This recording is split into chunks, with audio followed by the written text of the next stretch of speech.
La Facultad de Derecho da la más cordial bienvenida a todas y todos nuestros seguidores al Corredor Cultural Autonomía en el ciclo de conferencias conviviendo con el virus SARS-CoV-2 y que esta ocasión somos anfitriones de los conversatorios Justicia, COVID y Arte.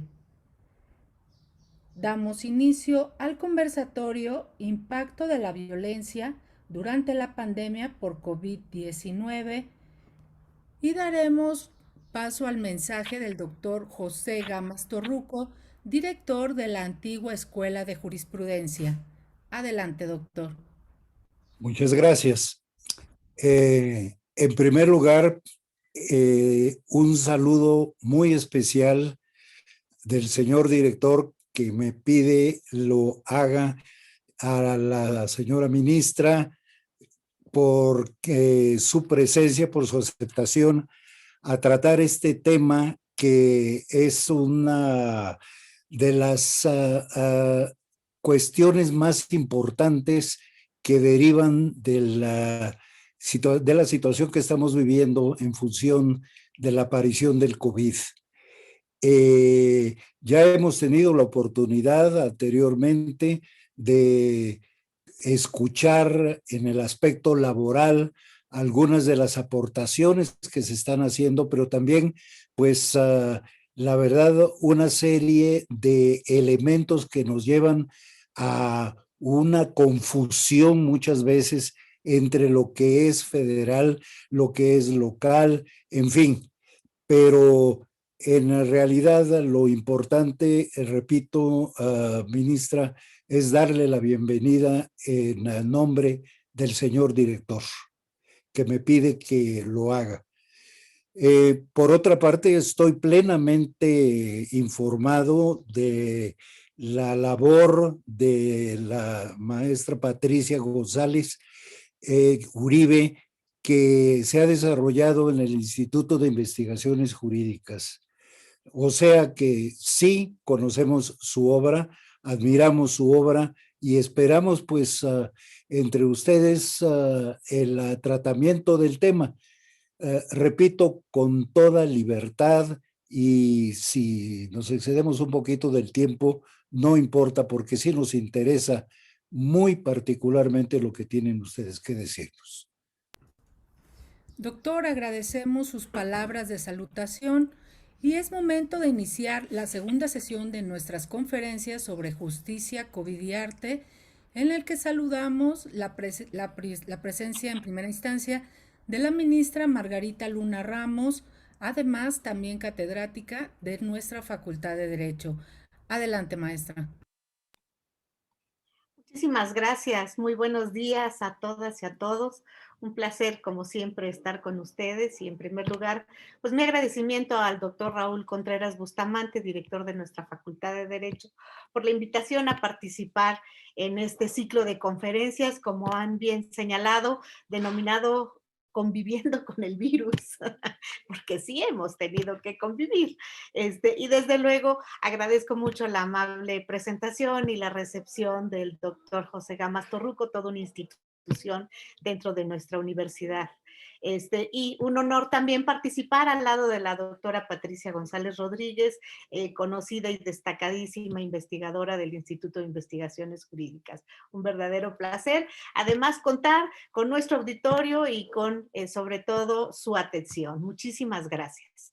Bueno, pues platicando un poco del tema del COVID, lo que puedo decirles es que seguramente todos ustedes recordarán que el 31 de diciembre de 2019, pues cuando seguramente todos con gran algarabía, reunidos con entusiasmo, nos disponíamos con nuestros seres queridos y amigos a recibir la llegada del 2020, festejando pues el privilegio de la vida, haciendo mil propósitos de año nuevo, cómo bajar de peso, dejar de fumar, haciendo recuento de logros y pendientes y vislumbrando el horizonte de un año, pues que se caracterizaría por grandes cambios. Nunca imaginamos de qué magnitud serían esos cambios, pues del otro lado del mundo, ese mismo día, la Comisión Municipal de Salud de Wuhan, China, notificaba a la Organización Mundial de la Salud la existencia de un conglomerado de casos de neumonía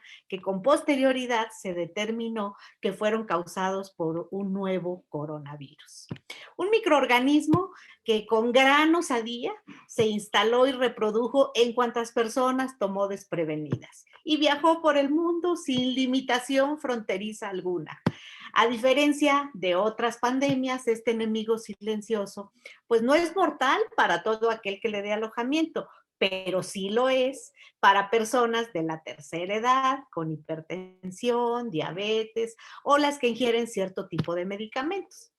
El problema real es que este huésped resultó tener gran habilidad para propagarse a través de un apretón de manos, un abrazo, un beso o el simple contacto con alguna superficie, la cercanía a un estornudo o la salivación imperceptible de una plática.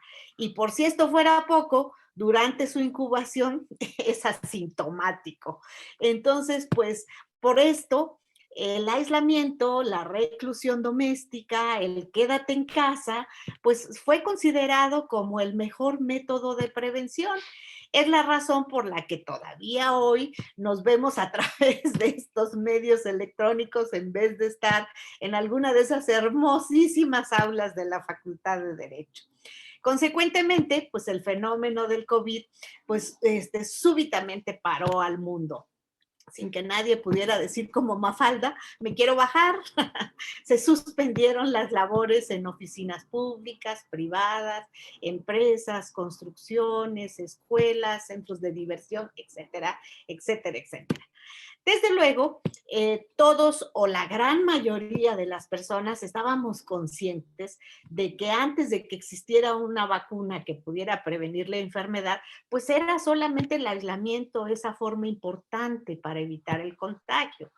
Sin embargo, este aislamiento provocó pues la convivencia de 24 horas del día durante muchos días seguidos que se convirtieron en meses y que hoy a lo largo del tiempo vemos que ha pasado más de un año, con pocos o sin ningún intervalo de salidas y a realizar labores cotidianas o lo que fuera.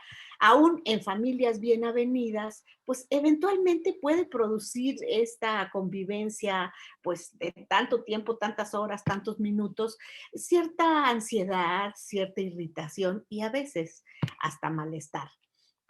Tratándose de familias con ciertas discrepancias concebidas con antelación, de familias agobiadas, pues por la suspensión o la pérdida del trabajo, de familias que tienen integrantes con algún padecimiento grave o que han contraído el virus, el problema pues todavía se puede agravar, incluso hasta llegar a situaciones de verdadera violencia doméstica.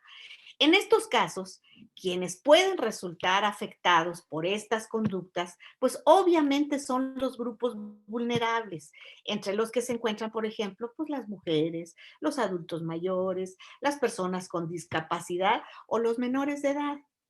El periódico Universal había publicado que el COVID había dejado sin empleo a 12 millones de personas y que aun cuando, bueno, de estas 12 millones de personas, el 5.3 eran mujeres, o sea, el 45% de la población que se quedó sin empleo. Y que a partir de enero de este año empezaron a regresar y que este regreso más o menos se cuantificó en 3.1 millones de personas, por lo que todavía pues estamos hablando de un 2.2 de millones de mujeres que están ahorita con problemas de empleo. También se señaló que en los datos del IMSS la brecha salarial entre hombres y mujeres sigue siendo marcada. Por ejemplo, se habló de un salario de 395.48 promedio para las mujeres. En cambio, para los varones se habla de un salario de 449.47. Es decir, hay un porcentaje del 12% más todavía hasta este momento. Y bueno, la directora de Ciencias Sociales y Humanas de la UNESCO nos dijo, por eso, por todas estas situaciones, que la crisis económica generada por la pandemia, desafortunadamente, tiene rostro de mujer. Yo creo que tiene mucha razón, porque si bien no somos las mujeres las únicas afectadas por la situación, sí, la gran mayoría lo han resentido y lo han resentido más. ¿Por qué? Por esa idea de que el hogar es el bastión que la mujer tiene que salvaguardar a toda costa. Es la que lleva pues prácticamente esta batuta, es la dueña de este castillo y en las circunstancias actuales, pues casi la que tiene que sufrir el mal humor de todos los integrantes de la familia, pues provocados por el encierro. Pero creo que la realidad se presenta de manera más gráfica cuando platicamos de algún caso concreto y es lo que yo les quiero compartir. Yo quiero relatarles un caso específico del que tuve noticia de manera muy directa por conocer a la persona que lo sufrió y haber escuchado el relato precisamente de ella. La razón de compartirles esta vivencia, pues ha sido con el consentimiento de la protagonista, pues tanto ella como yo consideramos que es una forma de transmitir a las mujeres que sufren de violencia, pues el hecho de que no deben permitirlo y que existen formas para evitarlo, ya sea antes o después de que se ha dado el problema, pero que deben evitarlo a toda costa. Se trata de una mujer joven nacida en la provincia de nuestro país, en un lugar pequeño, en el que la mayoría de los habitantes se conoce entre sí. Ella, la menor de varios hermanos, todos varones, la consentida, siempre querida, mimada, respetada y educada en un ambiente de cordialidad y de progreso. Pues se enamora de un muchacho proveniente igualmente de lo que se denomina en este tipo de lugares de una buena familia, ambos profesionistas, y bueno, pues se casan. El padre de ella, a los pocos meses de la boda, fallece. La pareja inicia su vida de casados. En plena luna de miel se desata la pandemia y se ven obligados pues, a recluirse. Un día él le dice que tiene que salir a un asunto impostergable y que regresa pues, a muy altas horas de la madrugada. Totalmente borracho, ella está dormida y de pronto él le quita abruptamente las cobijas, la despierta, la insulta, le grita, ella pues se levanta totalmente sorprendida, y todavía le pregunta, ¿qué te pasa? ¿Por qué esta actitud? Y por respuesta él, en un movimiento pues tambaleante, le levanta la mano para pegarle. Ella lo esquiva fácilmente, pues su estado de embriaguez es lamentable.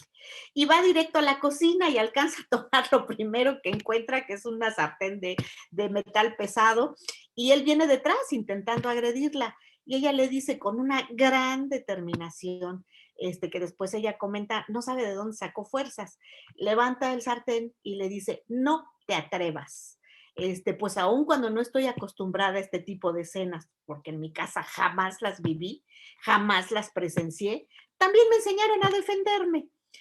Él soltó una carcajada y le dijo, ¿quién te va a defender? Tu padre está muerto y tus hermanos no viven aquí.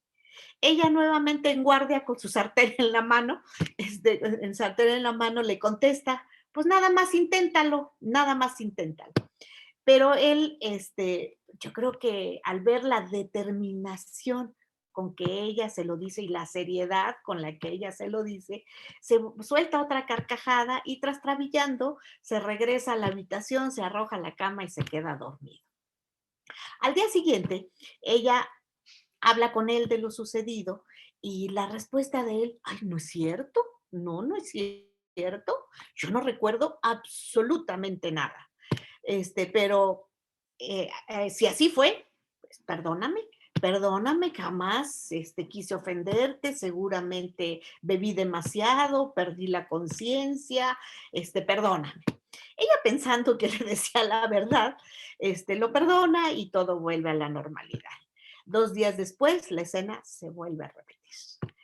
Al volver a platicar sobre el incidente, ella le dice que si necesita ayuda profesional, que hay que buscarla de inmediato, que ambos deben luchar juntos por sacar adelante su matrimonio. Él le dice que no es necesario, que la solución pues está en que él se mide en la bebida y que es algo que él puede controlar perfectamente, que no va a volver a suceder. Al fin de semana siguiente, pues la historia se repite y se vuelve a repetir y se vuelve a repetir.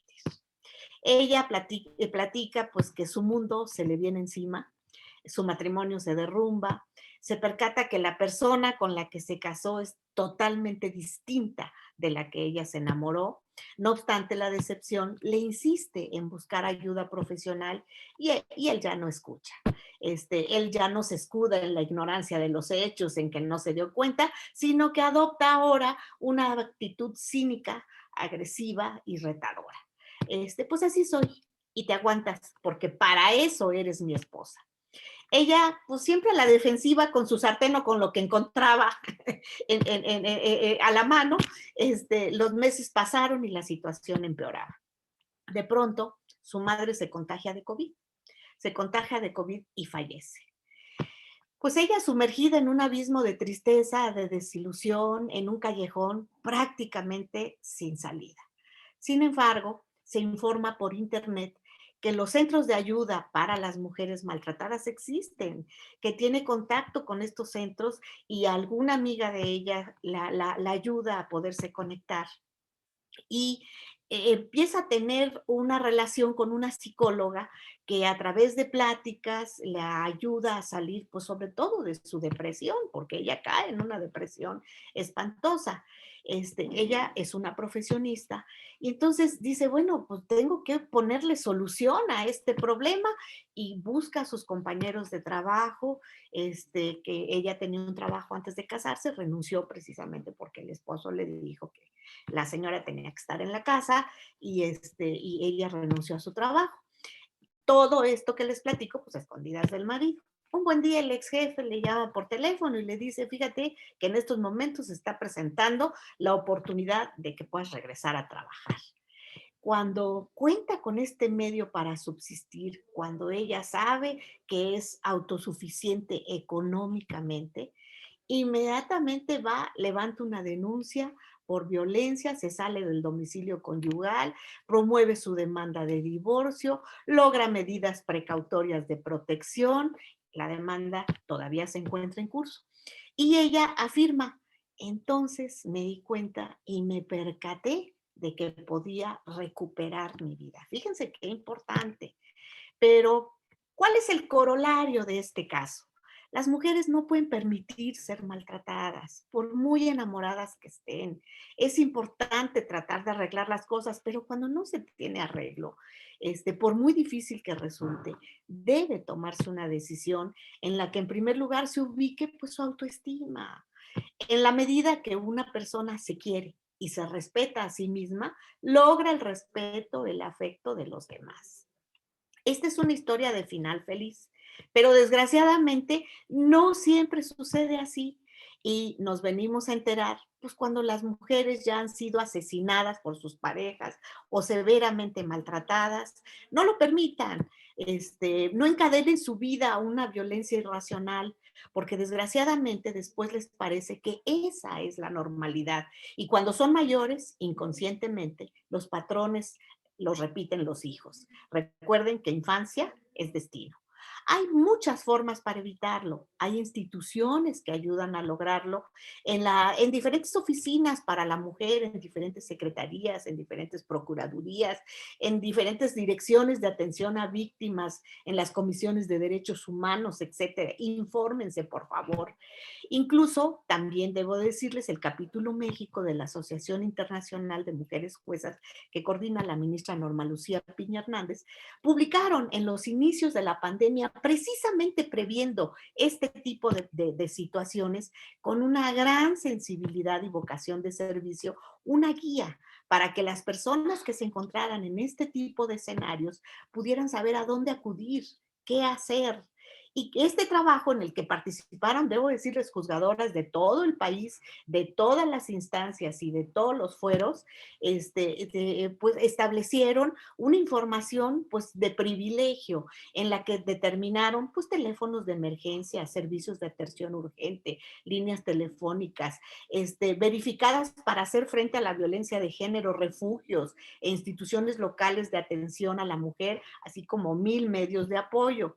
También centros de justicia para las mujeres, lugares donde se encuentran diferentes servicios de tipo legal, psicológico y médico. En algunos hay agentes hasta del Ministerio Público y proporcionan refugio temporal u ofrecen ayuda para encontrar acciones acciones que pueden realizarse ante juzgados locales y bueno, también es importante decir que durante la contingencia pues hubo suspensión de labores en muchos de los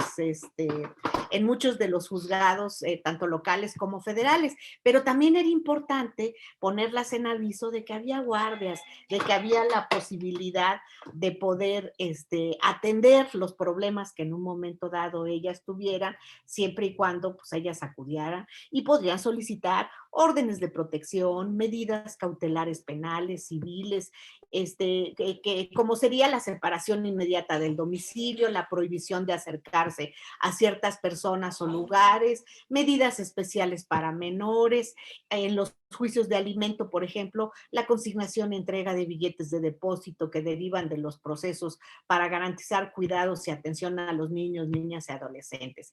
Todo esto fue trabajo de las juzgadoras que fue publicado en la página de la Suprema Corte de Justicia de la Nación, en donde existe esta información respecto del capítulo México y en la propia del capítulo México.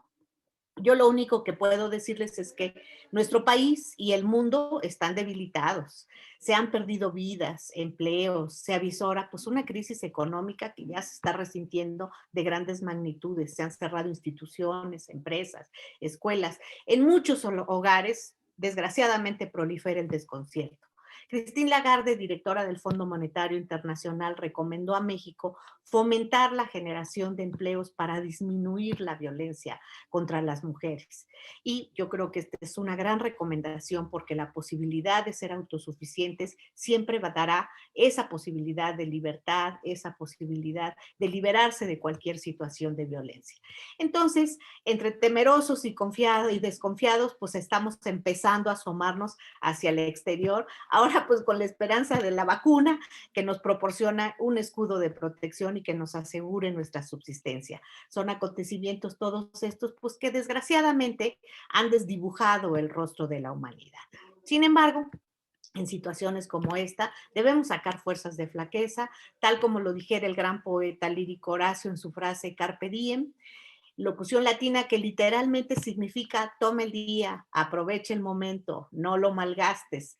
Entonces, lo único que puedo decirles para terminar es el presente debe vivirse con pasión, agradecidos de la experiencia de existir, de estar sanos. Démonos cuenta de todo lo valioso que es esto. Por eso, mujeres, no permitan que la pandemia, la crisis económica, el cubrebocas amordace su libertad, busquen ayuda y salgan adelante, porque el bien de nuestro país, el bien de nuestras comunidades, de nuestras familias, pero sobre todo el bien de ustedes mismas, eso es lo que realmente importa. Por un horizonte promisorio para las mujeres, Carpe Diem. Muchísimas gracias. Doctora, agradecemos su reflexión sobre la incidencia delictiva en la pandemia y particularmente en la violencia de género. A continuación, escucharemos la perspectiva sobre el tema de la doctora Patricia González Rodríguez, investigadora del Instituto de Investigaciones Jurídicas. Adelante, doctora.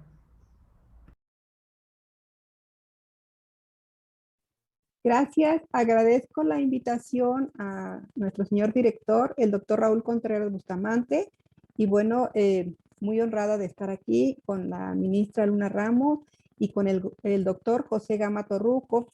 Yo trataré de darles una explicación más o menos técnica en cuanto a la intervención que tienen las instituciones que brindan servicios de justicia penal a todas las víctimas de violencia, sobre todo víctimas de violencia de género, que pues han estado padeciendo a veces las grandes disfunciones que tienen nuestras instituciones en México. Creo que a partir del fenómeno del coronavirus se potenció pues este tipo de problemas de las instituciones que mostraron procesos muy débiles y que finalmente llegaron a afectar de manera más grave la situación de las víctimas de violencia de género. Y creo que, bueno, los servicios de justicia que llegan a brindar las instituciones como las fiscalías generales o los tribunales superiores de justicia, pues la gran experiencia que hemos obtenido de la pandemia es que tenemos que replantear determinadas formas en las que funcionan estas fiscalías y estos tribunales con la finalidad de contribuir a establecer pues este control social formal en un escenario de emergencia. La ministra tiene razón en relación a que existen muchísimos medios o mecanismos para la protección principalmente de las mujeres víctimas de violencia o de las violencias. Sin embargo, el Estado está obligado a mejorar esos servicios de justicia y es importante que pues llevemos a cabo un ejercicio reflexivo, radical sobre el tema, en el que se incluya la estricta observancia pues al respeto de los derechos fundamentales de estas víctimas que requieren de un trato diferenciado, las víctimas de atención prioritaria, como bien lo indicó la ministra. Entonces creo que pues la diferencia estriba en la forma en la que debemos continuar practicando el procedimiento penal en nuevos entornos que ha dejado precisamente o que está dejando la pandemia.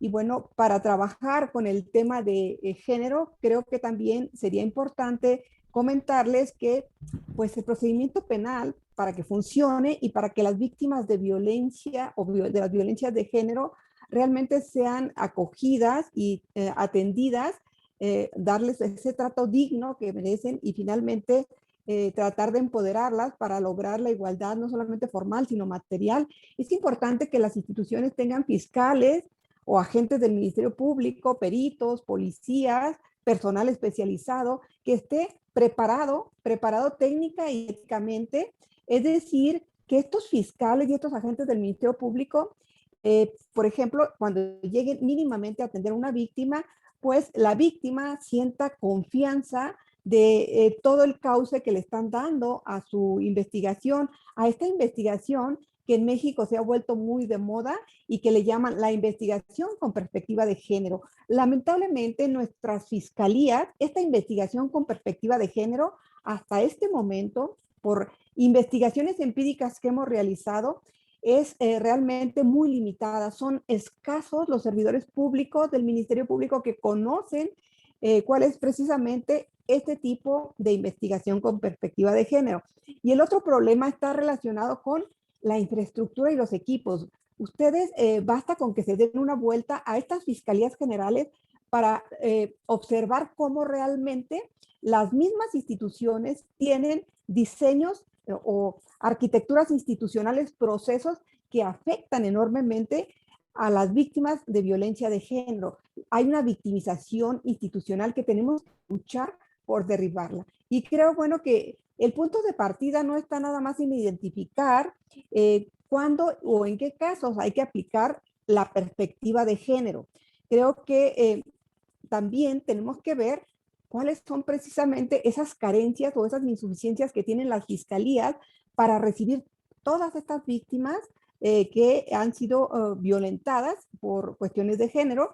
Y bueno, lo que se requiere en estos temas es que el poder del Estado, a cargo de las fiscalías, que tienen esta obligación de realizar investigaciones que son exhaustivas, que tienen que ser completas, además debe de hacerse todo lo imposible para evitar una injerencia contra las víctimas durante los primeros contactos que a veces la policía llega a tener con estas víctimas. Y sabemos perfectamente que nuestras policías dista mucho el trabajo que desarrollan al tener ese primer contacto con las víctimas de violencia de género, particularmente con las mujeres o con las niñas, y creo que aquí el Estado debe poner énfasis sobre todo en una capacitación especializada. ¿Para qué? Pues para que comprendan cómo tienen que aplicar esa perspectiva de género en estos primeros momentos vamos a decir, de consumación de delitos pues tan graves como algunos que se presentan de violencia familiar y otros que están relacionados con los feminicidios.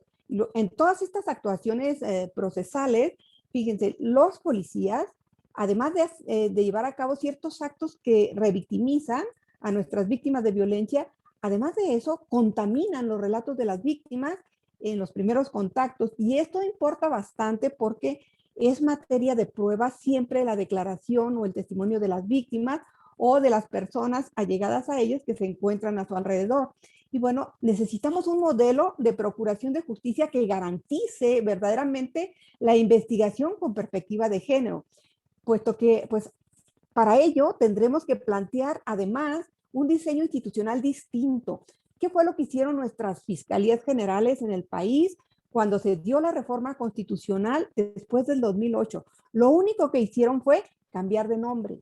Lo que no cambiaron fueron las instituciones y hay realmente capacitaciones muy limitadas en perspectiva de género para todos los integrantes del Ministerio Público y para las instituciones de policía. Y eso ha afectado enormemente todas las investigaciones que tienen que ver con las violencias contra las mujeres y las violencias también contra personas que requieren de esta atención prioritaria.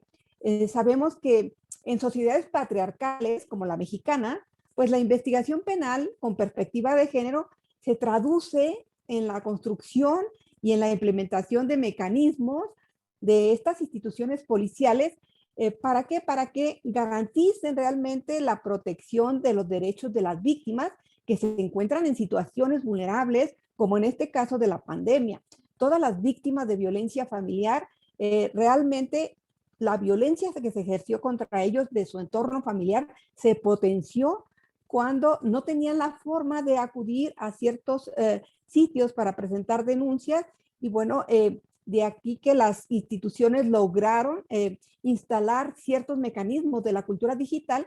Esto agravó la situación de estas víctimas. Por lo tanto, creo que el nivel de respuesta estatal, o de las fiscalías y de las policías, pues tiene que ser garantizando los derechos de las víctimas en este trato diferenciado, que ahí está la clave, el trato diferenciado que radica más que nada en esta capacidad técnica y ética que deben de tener todos los integrantes del Ministerio Público y las policías para poder atender a las víctimas de violencia de género. Pero bueno, también radica, como les comentaba, en un diseño institucional en sus áreas de atención, de asistencia y de protección a las víctimas del delito.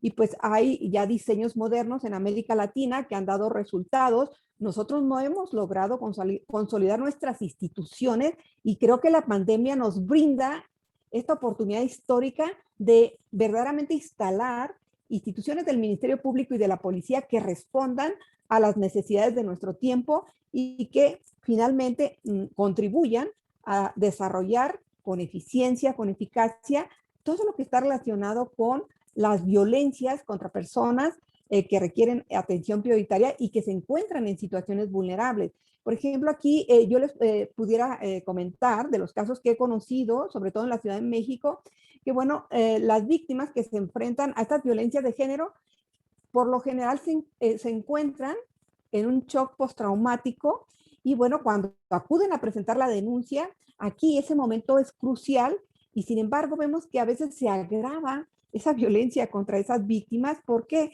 Porque en las instituciones del Ministerio Público no se han todavía diseñado institucionalmente estas unidades de atención temprana que permitan que una denuncia por una sola ocasión la atienda un grupo interdisciplinario o multidisciplinario de especialistas en perspectiva de género que acompañan a los fiscales o al fiscal en la recepción de esa denuncia y contribuyan a atender a la víctima con este trato que les comento digno y de respeto a sus derechos fundamentales. Entonces yo creo que el gran reto para las fiscalías y para las instituciones de la policía está principalmente en eliminar la carga cultural que tienen de estereotipos de género, de prejuicios y de sesgos. Y una forma de hacerlo pues está no solo en instrumentar la capacitación especializada para los integrantes de la policía o del Ministerio Público, sino también en forma paralela, pues instalar toda la infraestructura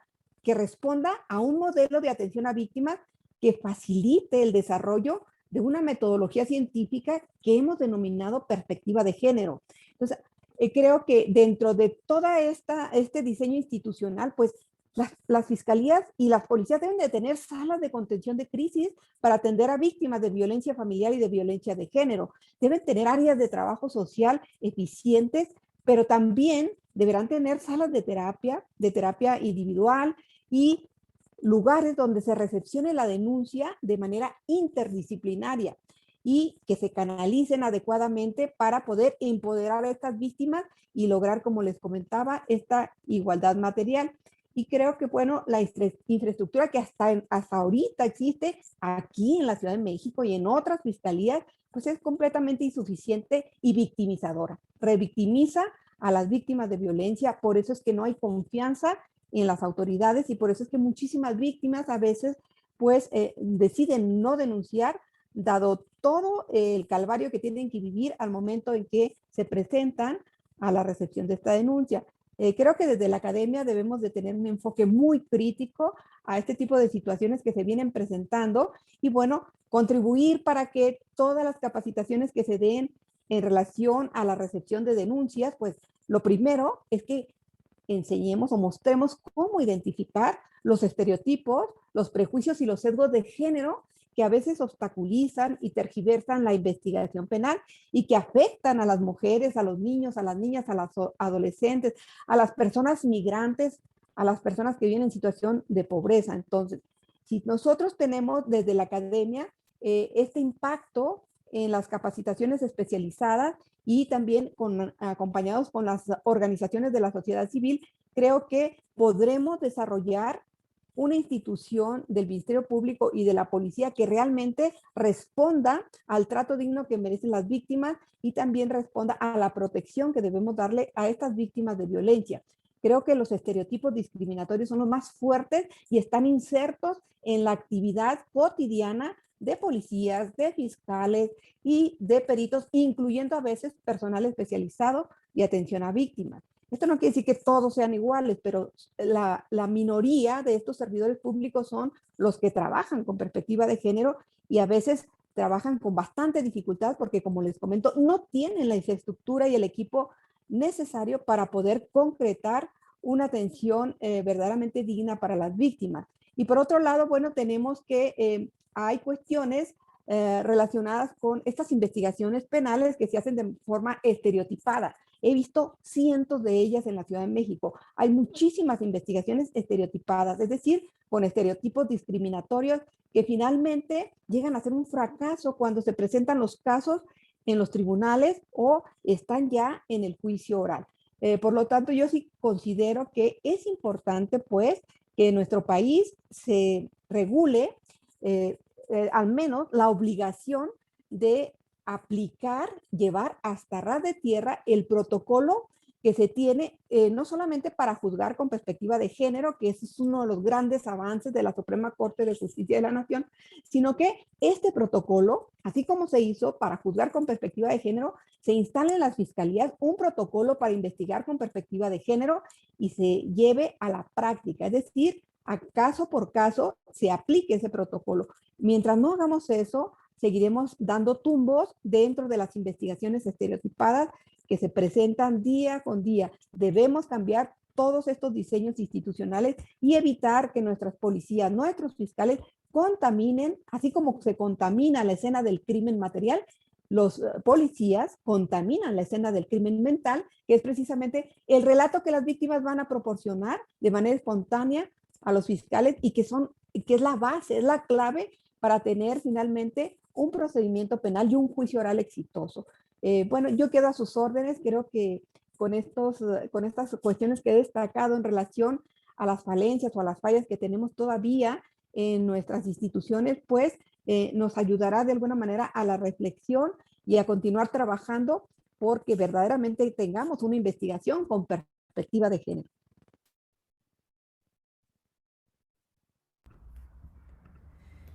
Doctora, valoramos su mensaje porque sabemos que desde la academia es relevante analizar los fenómenos sociales y su repercusión en una ciencia viva como el derecho.